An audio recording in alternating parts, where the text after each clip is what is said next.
Good morning, everybody. Oh, we have so much to cover, and the Royals are out and about again, so of course there's just a lot. So let's just jump in and get there, shall we? Let's go. We're going to start with the Duke of Kent. His Royal Highness is president of RUSI.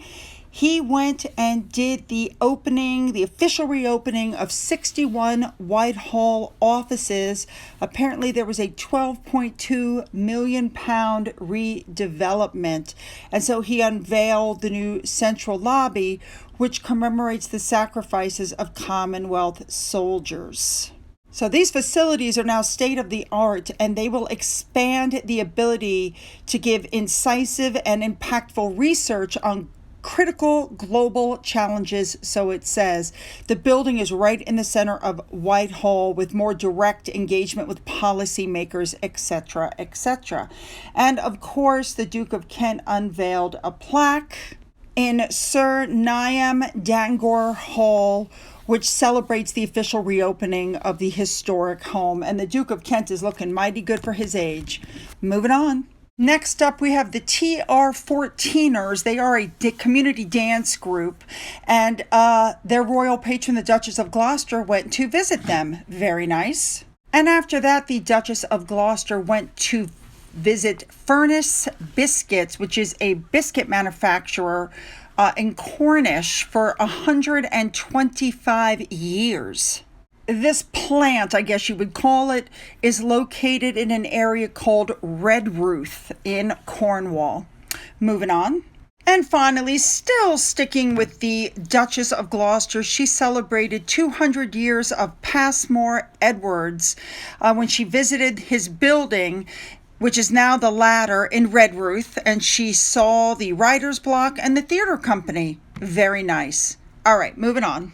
Now let's move on to her husband, the Duke of Gloucester.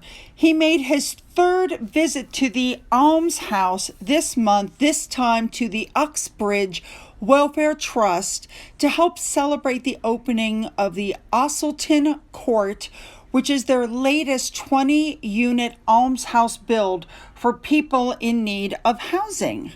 Now, these apartments are for state pensionable aged residents who qualify for housing benefits. So all the apartments have step-free access, wet rooms and kitchens, allow the residents to remain in their homes for longer, and it took over 4 years from planning to completion. So, of course, the Duke of Gloucester showed up. He was given a guided tour of the new development. He saw a beautiful display of apple trees that were planted during the pandemic.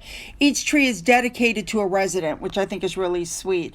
Then, of course, he went into a reception. He talked to people, had some really good-looking cake, and, of course, did the obligatory signing of the guest book before he left the premises.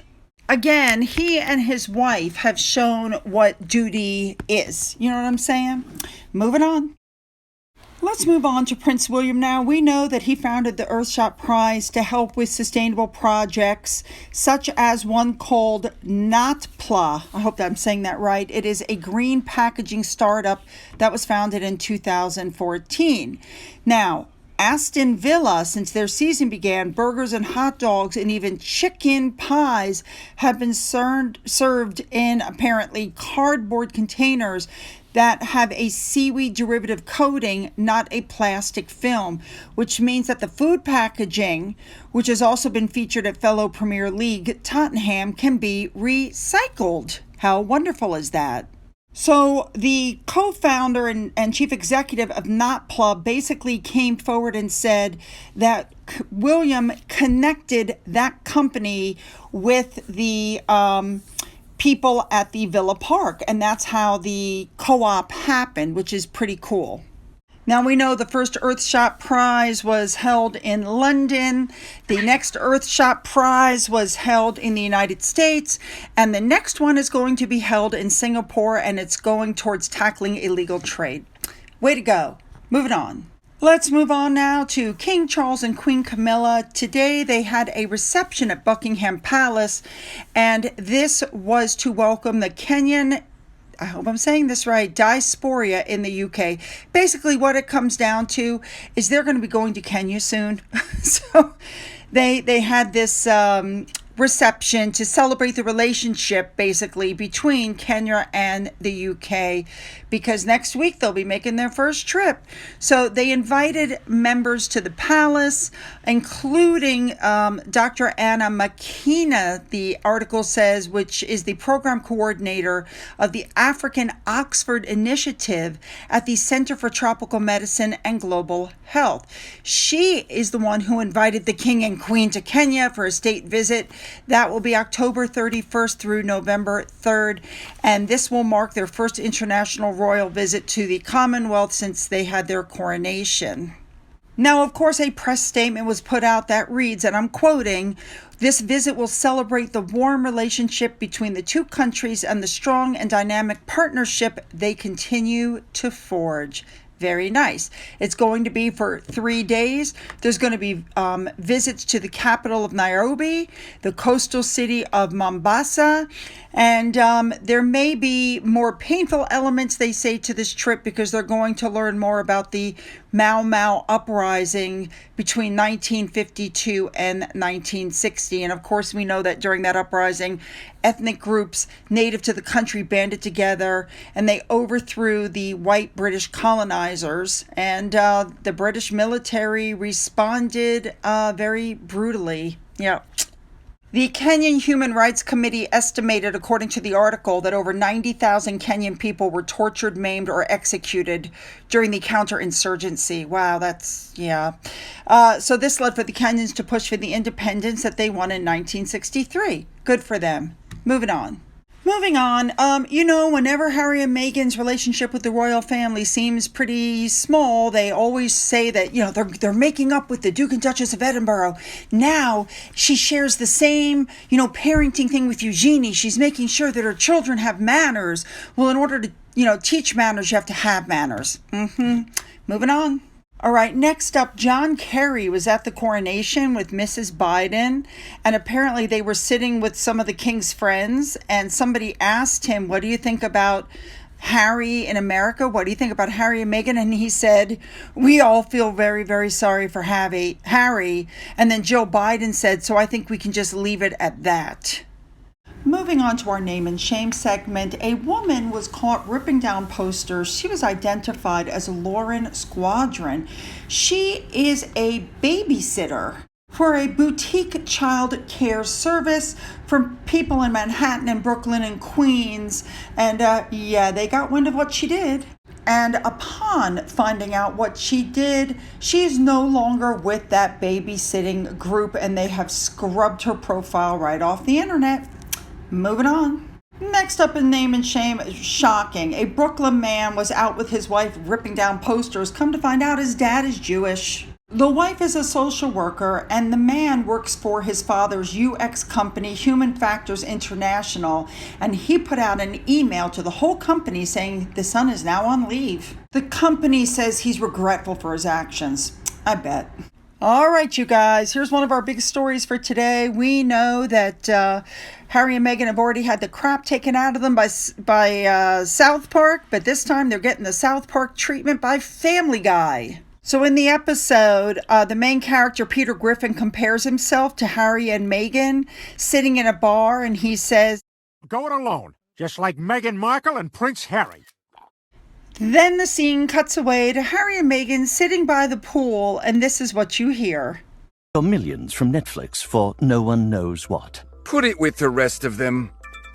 Babe, time to do our daily $250,000 sponsored Instagram post for Del Taco. I shouldn't have left the made-up nonsense.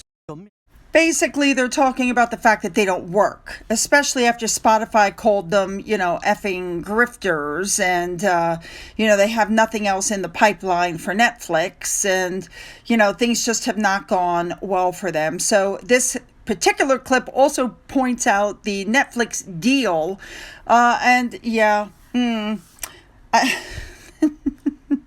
nobody's going to stop making fun of them. It's just not going to happen. I just think this is another one of those shows that's going to go viral. I'm watching it. Moving on.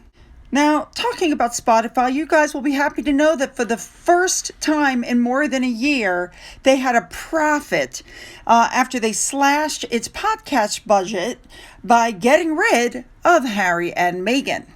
Now, see, I call this the Markle effect because even though they increased their subscription prices, they gained because as soon as people found out that Harry and Meghan were no longer associated with them, they went back to Spotify. Just like Netflix lost as soon as they found out that they signed them. Now Spotify had to cut employees. They've said, you know what, we're not going to renew another season of Archetypes. It raised its prices, and finally it's been able to start turning things around. What does that tell you? Netflix keeps raising their prices, trying to get people in. They're putting ads in, I've been told. I don't have Netflix. But the point is, Spotify got rid of them and their money went up. I think if Netflix followed suit, they also would go up. All right, moving on. All right. I literally spit my coffee out when I saw this article. Let me explain. Kelly Rowland, who was part of Destiny's Child, we know that we saw these pictures where she took a picture with Meghan at the Beyonce concert. The second time she went without Harry, okay? So she steps up, Kelly does, and she says, and I'm quoting, "It was my first time meeting her," the Destiny Child alum said. "It was just nice being there with other great women and being able to just simply talk. Let's not forget the fact, however, that was not her first time meeting her." Come to find out, Kelly met her in 2014 and even took a picture with her. So I guess she wasn't that memorable.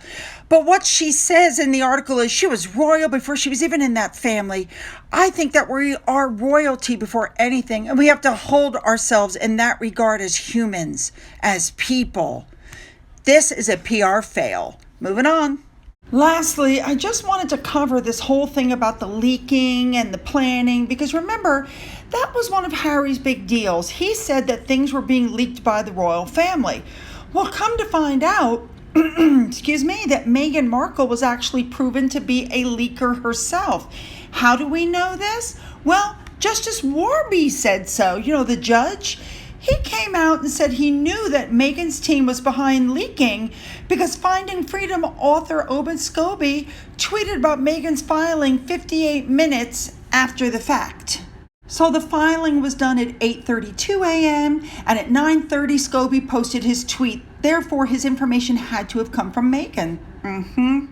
Finally, I just have to say, I think these two seriously don't understand the position that they're in.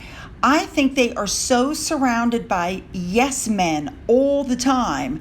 I think that they have no idea what the general public actually thinks of them. I'm not trying to be smart. I'm being blatantly honest. Okay, you guys, leave those comments. You know what I want. Don't forget to hit that subscribe button and that bell. If you've already done that, then go ahead and just double check, make sure you're still subscribed. If you donated to my coffee fund or through the thanks button, thank you so much. And as always, you guys, have a great day.